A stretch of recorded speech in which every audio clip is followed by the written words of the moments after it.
Doctor, thank you. CDC today said vaccinated Americans can travel, but at the same time said we don't recommend it. That can be rather confusing. Is there a medical reason why vaccinated people should not travel?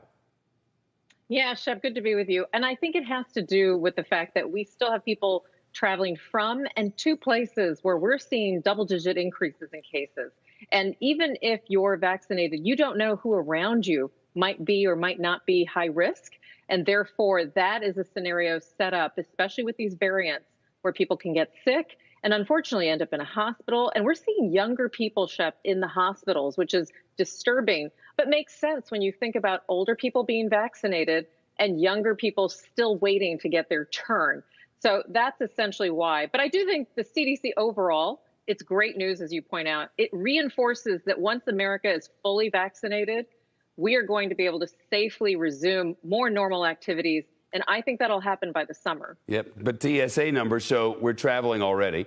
There's no method to check whether someone has been vaccinated. Do you believe vaccine passports are necessary?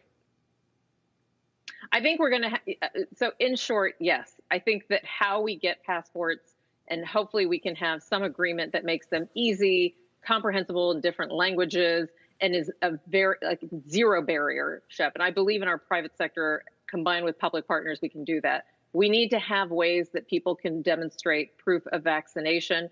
And we also need to remember at the same time, we need to make it very easy for people to get vaccinated. That's going to be easy with supply.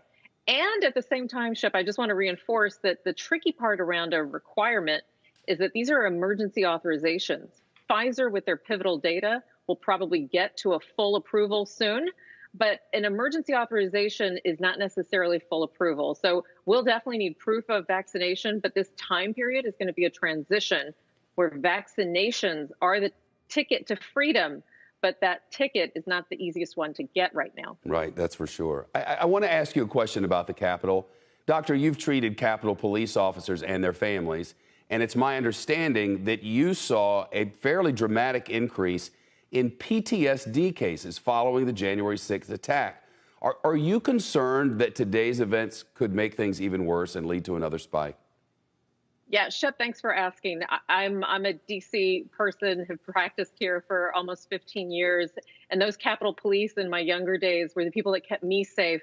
And so it troubles me that in the last 6 months alone, and especially since the January 6th attacks, not just PTSD, but they're coming into primary care offices with their families and their children with insomnia, anxiety. Their children are having nightmares, Shep. Their wives and spouses are not feeling.